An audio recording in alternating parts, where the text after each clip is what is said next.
I always had it to have a purpose. And I know it's not just me that feels like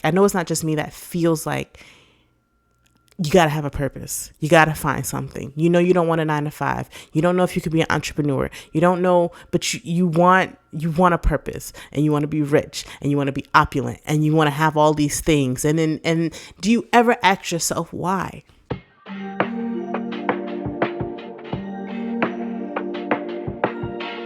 How's your healing doing today, man?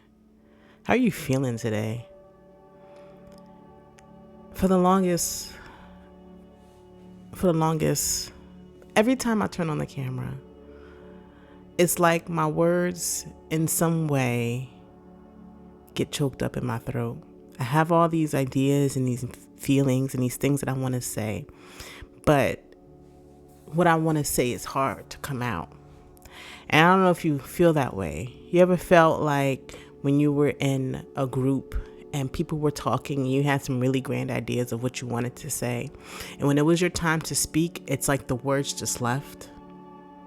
I wonder, and I feel like that is a trauma that we've experienced as children growing up, where maybe our voices weren't heard in the right way, or maybe our parents or teachers or friends dismissed our feelings, and then we just took it as our words don't matter.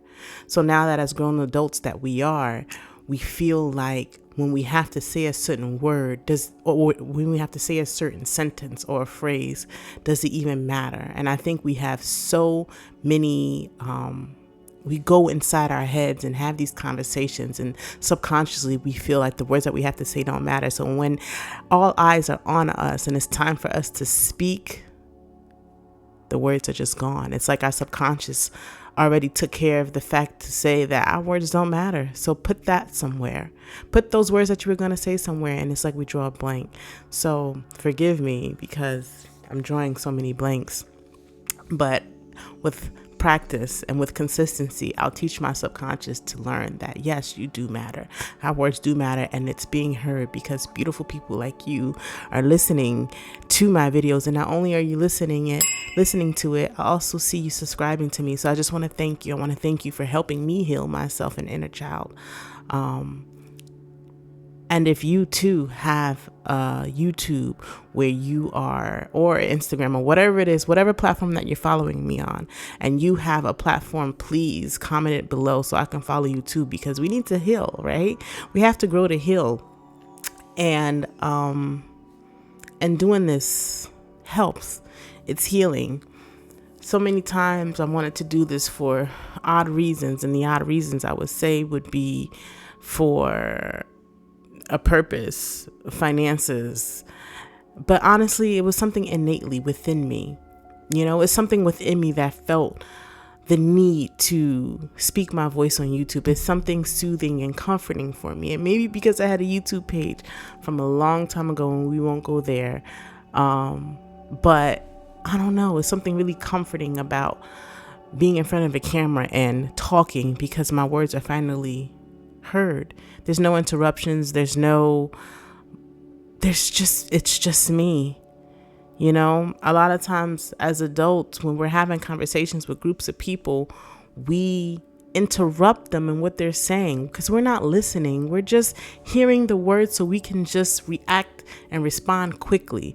You ever had a conversation with somebody and you were like, yeah, I went to this store, and this store, it was so horrible, and I went down the aisles and it was just like a mess and it smelled so bad. And someone quickly interrupted and was like, I know what you mean, because I went to a store in such place a few years back and it was so horrible. And they just hijacked and took your whole story. And it's like, well, should I interrupt back? No, you don't. And you listen, and then you're like, forget it. There's no point in me saying what I had to say because you took over my story. We have to take some time to listen, to hear, to get outside of ourselves.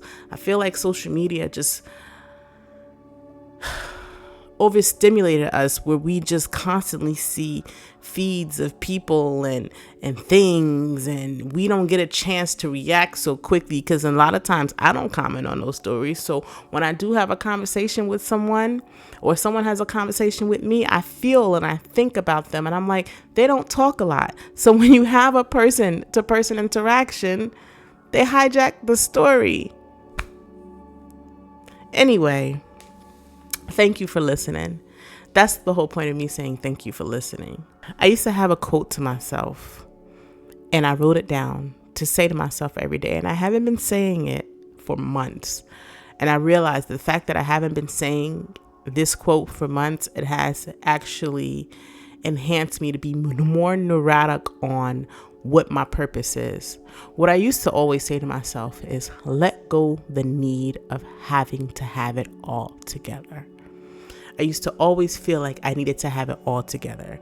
I used to always feel like I had to not impress people, but impress myself in spaces and times where I didn't feel impressionable to myself. So I used to find all facts and things, and used to feel like I needed to have it all together just to have a simple conversation with somebody. So I wrote down this quote: let go the need of having it all together. Just do. And that's the hardest thing for me to do, because sometimes I feel like I need to have it all together. I feel like I need to have a purpose in anything I do. I feel like life is filled with purposes, until I realized that that was a trauma reaction I was going from. And it's a trauma reaction because I had a parent who had severe depression. It's debatable if the depression, it's debatable if it's more than depression. But in that, there were days when that parent would just close the door and be gone. Inside their mind, inside their head. And it left me and my sibling. And in my mind, I thought I always had to have something to do. I always had it to have a purpose. And I think and I know it's not just me that feels like, I know it's not just me that feels like you got to have a purpose. You got to find something. You know, you don't want a 9-to-5. You don't know if you could be an entrepreneur. You don't know, but you want a purpose, and you want to be rich, and you want to be opulent, and you want to have all these things. And do you ever ask yourself why? Do you ever ask yourself why?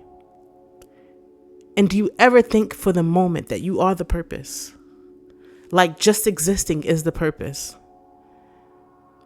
You are the purpose. Whatever you experience in your life, help you become the purpose that you are.